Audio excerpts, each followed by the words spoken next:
ಇವತ್ತಿನ ದಿನ ನಾವಿಲ್ಲಿ ವಿಶ್ವ ಹಿಂದೂ ಪರಿಷತ್ತಿನ ಕಾರ್ಯಕರ್ತರು ಪದಾಧಿಕಾರಿಗಳು ಅದೇ ರೀತಿಯಾಗಿ ಬಜರಂಗ ದಳದ ಕಾರ್ಯಕರ್ತರು ಪದಾಧಿಕಾರಿಗಳು ಸೇರಿದ್ದು ಈಗಿನ ಸಿದ್ದರಾಮಯ್ಯ ಸರ್ಕಾರ ಸರ್ಕಾರಿ ಗುತ್ತಿಗೆಗಳಲ್ಲಿ ಮುಸಲ್ಮಾನರಿಗೆ ಅಂತ 4% ರಿಸರ್ವೇಷನ್ ಏನು KTPP ಆಕ್ಟ್ಗಳಿಗೆ ಹುಟ್ಟಿದೆ ಅದನ್ನು ವಿರೋಧಿಸಲಿಕ್ಕೆ ನಾವು ಸೇರಿಕೊಂಡಿದ್ದೀವಿ. ಯಾಕಂದ್ರೆ ಇದು ಕಾನ್ಸ್ಟಿಟ್ಯೂಷನ್ ಆರ್ಟಿಕಲ್ ಏನಿದೆ 15 ಬ್ಲಾಟೆಂಟ್ ವೈಲೇಷನ್ ಆಗಿದೆ. 15ನೇ ಆರ್ಟಿಕಲ್ ಏನು ಹೇಳುತ್ತೆ ಅಂತಂದ್ರೆ ಯಾವುದೇ ಧರ್ಮಾಧಾರಿತ ಒಂದು ರಿಸರ್ವೇಷನ್ಗೆ ಅವಕಾಶ ಇಲ್ಲ.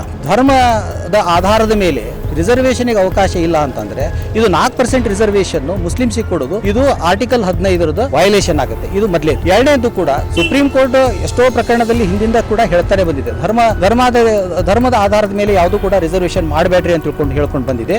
ಇದನ್ನ ಇವ್ರು ಮಾಡಿದ್ದಾರೆ. ಮತ್ತೆ ಕೆಲವೊಂದು ಹೈಕೋರ್ಟ್ ನಲ್ಲಿ ವೆಸ್ಟ್ ಬೆಂಗಾಲ್ ಹೈಕೋರ್ಟ್ ಇರಬಹುದು, ಆಂಧ್ರ ಪ್ರದೇಶ ಹೈಕೋರ್ಟ್ ಇರಬಹುದು. ಅಂದ್ರೆ ಆಂಧ್ರ ಪ್ರದೇಶ ಹೈಕೋರ್ಟ್ ನಲ್ಲಿ 2005ರಲ್ಲಿ ಏನು ಇವರು ಆಂಧ್ರ ಪ್ರದೇಶ ಸರ್ಕಾರದವರು 5% ರಿಸರ್ವೇಷನ್ ಮುಸಲ್ಮಾನರಿಗೆ ಅಂತ ಕೊಟ್ಟಿದ್ರು, ಅದನ್ನು ಕ್ವಾಶ್ ಮಾಡಿದ್ರು. ಅದೇ ರೀತಿಯಾಗಿ 2024ರಲ್ಲಿ ಕಲ್ಕತ್ತಾ ಹೈಕೋರ್ಟ್ ನವರು ಕೂಡ ಅಲ್ಲೇನು 77 ಜಾತಿಗಳನ್ನ ಅವರು OBC ಅಂತ ಕರೆದಿದ್ರು, ಅಲ್ಲಿ 75 ಮುಸ್ಲಿಂ ಜಾತಿಗಳೇ ಇದ್ದು, ಅದನ್ನು ಕೂಡ ಅವರು ಕ್ವಾಶ್ ಮಾಡಿದ್ರು. ಇಷ್ಟೆಲ್ಲ ಗೊತ್ತಿದ್ದು ಕೂಡ ಇವತ್ತು ಸರ್ಕಾರ ಇದನ್ನ 4% ರಿಸರ್ವೇಷನ್ ಇದನ್ನ ಸರ್ಕಾರಿ ಗುತ್ತಿಗೆಗಳಲ್ಲಿ ಕೊಡಮಾಡಬೇಕು ಅಂತ ತಿಳ್ಕೊಂಡು ಇವತ್ತು ನಿರ್ಣಯವನ್ನ ತೆಗೆದುಕೊಂಡಿದೆ. ನಾವು ರಿಸರ್ವೇಷನ್ ವಿರುದ್ಧ ಇಲ್ಲ. ಯಾಕಂದ್ರೆ KTPP ಆಕ್ಟ್ ಒಳಗೆ ಮೊದಲಿಂದಲೂ ರಿಸರ್ವೇಷನ್ ಇದೆ. 24% SC/ST ರಿಸರ್ವೇಷನ್ ಇತ್ತು. ಅದೇ ರೀತಿಯಾಗಿ 15% OBC ಗೆ. OBC ನಲ್ಲಿ ಮುಸಲ್ಮಾನರು ಬರ್ತಾರೆ, ಅಲ್ಲಿ 19 ಮುಸಲ್ಮಾನರ ಉಪಜಾತಿಗಳಿವೆ. ಅದಕ್ಕೆ ನಾವು ನಮ್ಮ ವಿರೋಧ ಇಲ್ಲ. ಆದ್ರೆ ಅದನ್ನ SC/ST ರಿಸರ್ವೇಷನ್ ಅದನ್ನ 1 ಅಂತ ಕರೀರಿ, ಇದನ್ನ OBC ಅದನ್ನ 2A ಅಂತ ಕರೀರಿ.